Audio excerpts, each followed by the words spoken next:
तो हम शुरू करते हैं जेईई मेन 2017 के अलजेब्रा के सॉल्यूशंस के साथ साथ हम ये भी रियलाइज़ करते जाएंगे काफ़ी सारे सवाल जो हैं इनफैक्ट सारे ही बहुत ज़्यादा आसान है। तो शुरू करते हैं अपने पहले सवाल के साथ। तो हमें दे रखा है for any 3 positive real numbers a b c 9 into 25 a square plus b square plus 25 c square minus 3 a c equals to 15 b multiplied by 3 a plus c. ये कंडीशन दे रखी है और आपके पास 4 ऑप्शन है। पहला ऑप्शन है आपका B C ए जो है आपका जीपी में है या फिर एपी में, ये आपके 2 ऑप्शन होगा इधर। और आपके 2 ऑप्शन हो जाएंगे कि आपका ए बी सी जो है वो जीपी में है या फिर एपी में है, तो इसको हम सी डी मान लेते हैं। ठीक है, तो वीडियो को पॉज करो और सवाल को ट्राई करो। तो ये एक बहुत ही ज़्यादा ऑब्वियस सवाल है, इसमें आपको सिर्फ एक्सपैंड करके एक चीज़ चेक करनी है। तो सबसे पहले एक्सपैंड कर देते हैं। तो ए स्क्वायर के नाम पे आएगा हमारा 9 इंटू 25 ए स्क्वायर। 9 इंटू 25 जो होता है हमारा 3 इंटू 5 का होल स्क्वायर होता है, तो हम इसको इस तरह से लिख सकते हैं 15 ए का होल स्क्वायर। ठीक है, अगर मैं बी की बात करूँ तो मेरे बी के साथ आएगा 3 बी का होल स्क्वायर, और अगर मैं सी की बात करूँ तो मेरा आएगा 5 सी का होल स्क्वायर। साथ में अगर इस चीज़ को मैं इधर ले आऊँ तो ये मेरा बनेगा minus of 25 into 3 a c. ठीक है, and minus of 15 into b into c, और साथ में बनेगा minus of 3 into 15 into b into a. अब आपको कुछ सिमिलैरिटी नज़र आ रही होगी सारे टर्म में।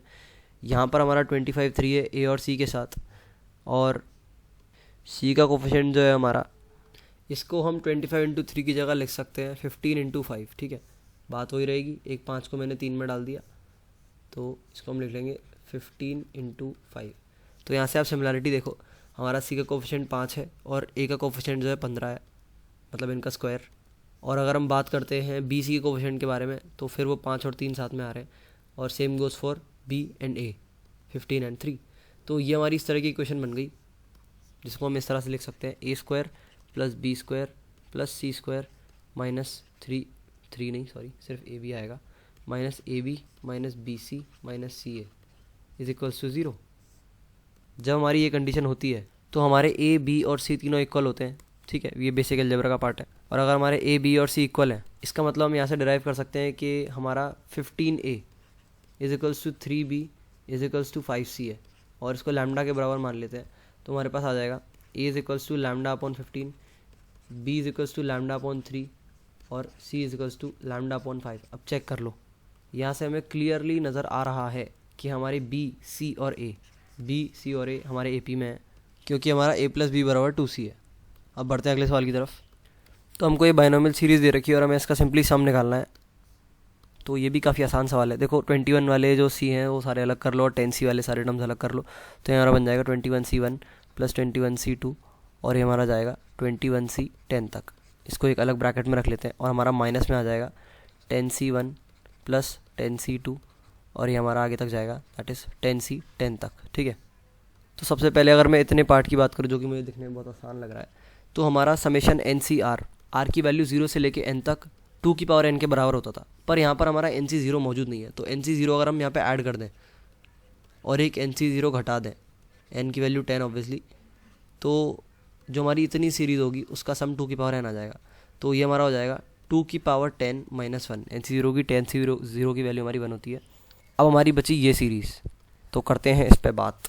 तो ये मैं इस तरह से दे रखा है, तो इन सब पे अगर मैं एक प्रॉपर्टी लगा दूँ जिसे कहते हैं n c n minus r, तो ये मेरी इस तरह से बन जाएगी 20 एस के बराबर ही होगी 21c20 plus 21c 20 minus 1 that is 19, और ये हमारी एंड तक जाएगी 21c11 तक।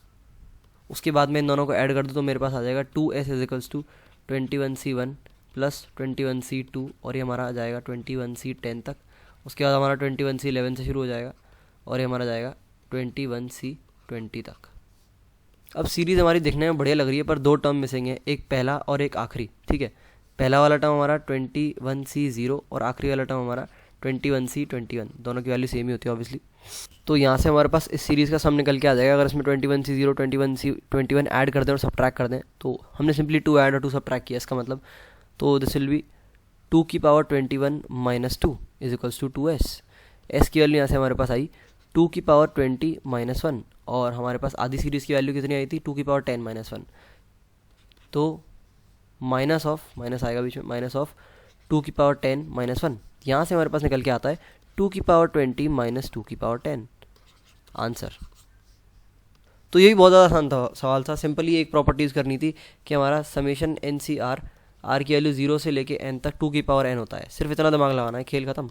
मतलब जो बाइनोमियल की सबसे मोस्ट बेसिक प्रॉपर्टी आपको स्टार्टिंग में पढ़ाई जाती है। आगे बढ़ते हैं अगले सवाल की तरफ। तो यहाँ पे हमको दे रखा है कि 2 omega plus 1 equals to z है और जेड की वैल्यू में अंडर रूट ऑफ -3 दे रखी है और एक डिटर्मिनेंट दे रखा है जो है 1 minus omega square -1 omega square 1 omega square omega की पावर n इक्वल्स टू 3 के। आपको सिंपली के की वैल्यू निकालनी है, या तो जेड के टर्म में या फिर अगर कोई कॉन्स्टेंट आ रहा है तो उसके टर्म में निकाल दो। तो वीडियो को पोस्ट करो और सवाल को ट्राई करो।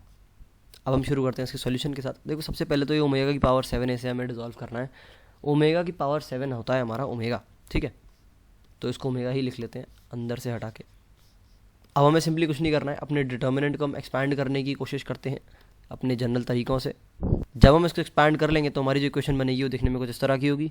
3 ओमेगा स्क्वायर माइनस ओमेगा की पावर 4, बाकी सारे टर्म हमारे कटते जाएंगे, तो ये हमारा हो जाएगा इक्वल टू 3 के। 3 से 3 काट देते हैं, यहाँ से हमारे पास के की वैल्यू निकल के आएगी ओमेगा स्क्वायर माइनस ओमेगा की पावर 4। ध्यान रखना ओमेगा के बराबर होता है, तो यहाँ पे मैं सीधा ओमेगा लिख देता हूँ।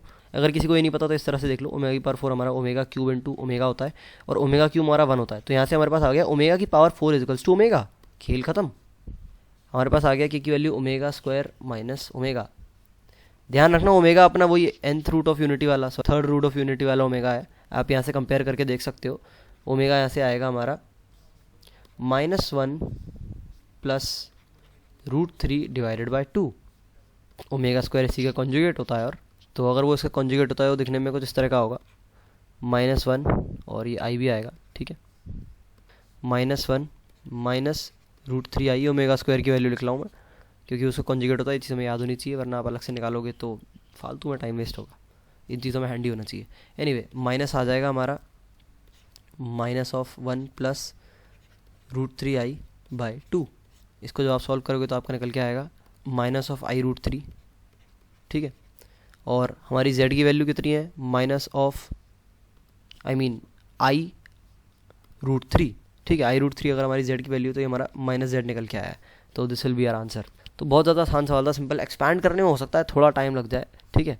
तो एक्सपैंड करने पे मैं थोड़ा सा बोल देता हूँ कि इसमें आप टाइम कैसे बचा सकते हो। देखो हम जब भी एक्सपैंड करते हैं तो हम इसको कैसे एक्सपैंड करेंगे, हम 1 लिखेंगे साथ में और इस तरह से लिखेंगे ओमेगा स्क्वायर -1 और साथ में मल्टीप्लाई करेंगे हम ओमेगा और माइनस ओमेगा की पावर 4। ये बहुत ज़्यादा गलत तरीका है लिखने का चीज़ों को, ठीक है।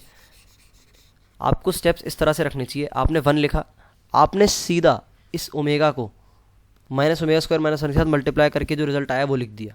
तो ये इस तरह से है कि हमारा बनेगा minus omega cube minus omega, और माइनस ओमेगा की क्यूब वैल्यू की होती है -1, तो ये आपका सीधा हो जाएगा -1 माइनस ओमेगा। सीधे यही लिखो, और ये जो हमारा omega square into omega square है ओमेगा के बराबर होगा, तो फिर माइनस ओमेगा।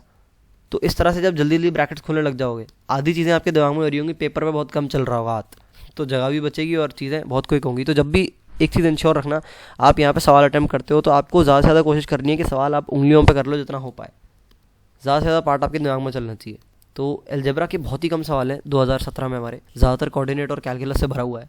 और बात रही हमारी प्रोबेबिलिटी की, तो मैं उसकी अलग से एक पूरी वीडियो बनाऊंगा जिसमें जेईई मेंस में जितनी भी आज तक आए हुए सवाल हैं उसमें सारे डिस्कस हो जाए, क्योंकि चैप्टर थोड़ा अलग है तो मैं इसको अलग से डील करना चाहूँगा। And same goes for trigonometry. तो लगभग हमारे जेईई मेन 2016 और 15 में कम से कम 6-7 सवाल थे, और यहाँ पर मैं देख पा रहा हूँ सिर्फ 4 से 5 सवाल ही अलजेब्रा के, जैसे कि एक प्रोबेबिलिटी का छोड़ा है मैंने यहाँ पे, और बाकी हमने 3 सवाल डिस्कस किए, तो काफ़ी कम पोर्शन था यहाँ पे अलजेब्रा का। एनीवे फ़र्क नहीं पड़ता, जो कोऑर्डिनेट और कैलकुलस वाला पार्ट है वो भी काफ़ी ज़्यादा आसान है। तो आप यहाँ से ये भी देखते जाना कि ट्रेंड किस तरह से वैरी करता है जेईई मेंस में। अलजेब्रा के सवाल बहुत ही कम होगा एकदम से। कोऑर्डिनेट बाइनोमियल सीक्वेंस सीरीज़ का सवाल एक ही था। एनीवे तो इस वीडियो में इतना ही था, मिलते हैं अगली वीडियो में।